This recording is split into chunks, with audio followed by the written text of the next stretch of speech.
सरनाईकनी गोल्डननेस सर्कलचं ब्रिजचं आम्ही रविवारी लोकांसाठी खुला केलं, याबद्दल त्यांनी माझं नावासहित एक तक्रार केली. मी ह्या शहराच्या जनतेला सांगू इच्छितो, हिंदी में कहावत है की चोर की दाढी में तिनका.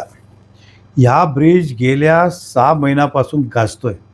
सरनाईक एक शब्द नाही बोलले. त्याचं कारण असं की ह्या सगळ्या घोटाळ्याचं आणि गलत डिझाईनचं सूत्रधार कोणी अजून नाही, प्रताप सरनाईक आहे. उदाहरण सांगायचं असेल की हा ब्रिज ॲक्च्युअल गोल्डननेस सर्कलवर लँड होणार होता. त्यावेळी सरनाईक साहेबाला काय सुचलं माहीत नाही, बोलतो हा ब्रिज आपण भाईंदर वेस्टला घेऊन जाऊ आणि त्याप्रमाणे पिलरची सगळी उंची वाढवली, कारण की तिकडे लँड नाही होणार आहे. आणि नंतर त्यांना नजरेत आलं की पुढे गेलं की एक डॉक्टर बाबासाहेब आंबेडकरांचा पुतळा आहेत, महाराणा प्रतापजींचा पुतळा आहेत, पुढे स्लम आहे, हे फिजिबल होणार नाही हे त्यांना नंतर लक्षात आलं. महानगरपालिकेला त्यांनी सांगितलं की पुढे, पण ते शक्य झालं नाही. MMIDने त्याला रिजेक्ट केलं.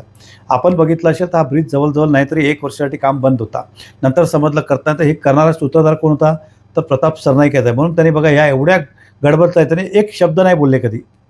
आणि त्यानंतर महाराष्ट्र सरकारमध्ये मी विधानसभा सदस्य असताना अधिवेशनाचा प्रश्न उपस्थित केलं की डिझाईन केलं कोणी, ह्याचं मागचं सूत्रधार कोण, याची कन्स्ट्रक्शन कॉस्ट वाढली त्याला जबाबदार कोण, ह्या कन्स्ट्रक्शन कॉस्टला मान्यता कोणी दिली, ह्या सगळं घोटाळा गडबड झाला आहे. म्हणून ह्याची इन्क्वायरी झाली पाहिजे. त्यासोबत माझा विषय होता की मूळ टेंडर तिन्ही ब्रिजचं होतं 200 कोटी तो 400 कोटीवर केला, त्याची इन्क्वायरी. आणि या विधानसभेमध्ये सुद्धा मी परत तो प्रश्न मांडला आहे, कारण की गेल्या वेळी मांडल्यानंतर अजून त्या प्रश्नाला न्याय भेटला नाही, मी परत मांडला आहे. हा झाला एक वार. आता ब्रिज का सुरू झालं, तर माननीय मुख्यमंत्री मंगळवारी मीरा भाईंदरला आले होते. मी साहेबांना सांगितलं की सर हा ब्रिज रेडी आहे, आपण याला उद्घाटनाला वेळ देणार का. साहेबांनी सांगितलं आता अधिवेशन चालू होते, माझ्याकडे तेवढं वेळ नसेल, पण मीरा भाईंदरला जनतेला तुम्ही वेटेज धरू नका, काम झाला असेल तर लोकांसाठी सुरू करा. आणि आम्ही तो ब्रिज लोकांसाठी सुरू केला. आम्ही काय कार्यक्रम केला नाही, वादागादा केला नाही, एक नारळ फोडला आणि ब्रिज लोकांसाठी खुला केला. आणि सरनाईक साहेब मंत्री आहेत तरी त्यांना हे माहीत नाही की ह्या ब्रिजचं जे ते इन्क्वायरी मागतात ऑलरेडी IITने फिजिबिलिटी चेक केली, ज्या काही सूचना केली त्याप्रमाणे झालेलं आहे. मला आश्चर्याने हसी वाटते की मंत्री असून सुद्धा त्यांना माहीत नाही, मला आमदार असून सगळं माहीत आहे, त्यांना माहीत नाही. तिसरी गोष्ट, हा किती दुर्भाग्य आहे. आता एखादा मला सांगा की डिंपल मेहताला मी पत्र लिहून इन्क्वायरी लावायला सांग, म्हणजे मला सांगा डिंपल मेहताला मी डायरेक्टच सांगू शकेल की तुम्ही इन्क्वायरी लावा आणि हा दोषीला शिक्षा द्या. ह्या खात्याचे मंत्री कोण आहे, एकनाथ शिंदे साहेब. रोज ते त्यांच्यावर चहा पान करतात. उदाहरण सांगतो, प्रताप सरनाईक साहेब मंत्री आहे तरी त्यांना हे असे पत्र लिहायची वेळ आली. अरे डायरेक्ट त्या कॉन्ट्रॅक्टरला बोला, जेलमध्ये टाका आणि त्या अधिकाऱ्याला सस्पेंड करा. 1 मिनिटाचं काम आहे. मी मंत्री असतो 10 मिनिटात केलं असतं.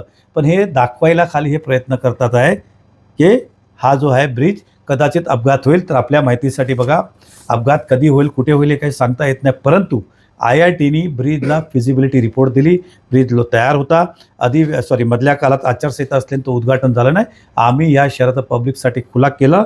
हक्काने सांगतो, जोराने सांगतो, अभिमानाने सांगतो. राहिला प्रश्न दुहेरी भूमिका.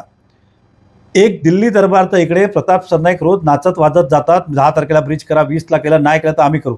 त्या ब्रिजचं काम 20 तारखेला सुरू झालं नाही. मी त्या ब्रिजचं प्रत्येक आपल्याकडे व्हिडिओ आहे, ते व्हिडिओ चेक करा. त्यामध्ये अजूनही मधला डिवायडर झालेला नाही आहे, स्लोप अपडप आहे, डांबरीकरण पूर्ण झालं नाही, साईडला गाडी गेली तर ॲक्सिडेंट होईल, एक काय बोलतो संरक्षण भिंत झाली नाही, लाईट नाही, तरी ओपनिंग केलं. त्या शिवसेनाने गेली कार्यकर्त्यांनी ओपनिंग केलं. का केलं तर सरनाईकनी शब्द दिला 20 तारखेला करू. मग तिकडे सरनाईकला वाटलं नाही का याची इन्क्वायरी करायला पाहिजे, इकडे ॲक्सिडेंट होतील, म्हणजे त्या भागात ॲक्सिडेंट झालं तर पुण्य आहे आणि इकडे ॲक्सिडेंट झाला तर पाप. अरे वा रे वा, लोक अशा व्यक्तींनी सावधान राहा. ह्या व्यक्तीचं विशिष्ट तुम्हाला माहिती आहे का सरनाईक साहेबाचा, हे करत काय नाही कधी आयुष्यात. हे काय करता, काय घडलं की असं पत्र द्यायचं, प्रेस घ्यायचं, हे तुम्ही बघा. थोडं तुम्ही मागे जा. एकदा काशी गावात त्याला बोलवलं की मेट्रोची काय परिस्थिती, तरी केलं काय नाही. ही जागा 7-11ची उदाहरण सांगतो. आता उदाहरण सांगतो, पाणीची कमतरता मीरा बंदरमध्ये, पाणीची कटोती, पाणी कसं आणि त्यावर चिंता करत नाही, ते पूल पार्टी बंद करणार. अरे या माणसांकडनं सावधान राहा लोकांनी. हा कधी आयुष्यात काही काम करू शकत नाही, स्वतःच्या खात्याचं सुद्धा करू शकत नाही.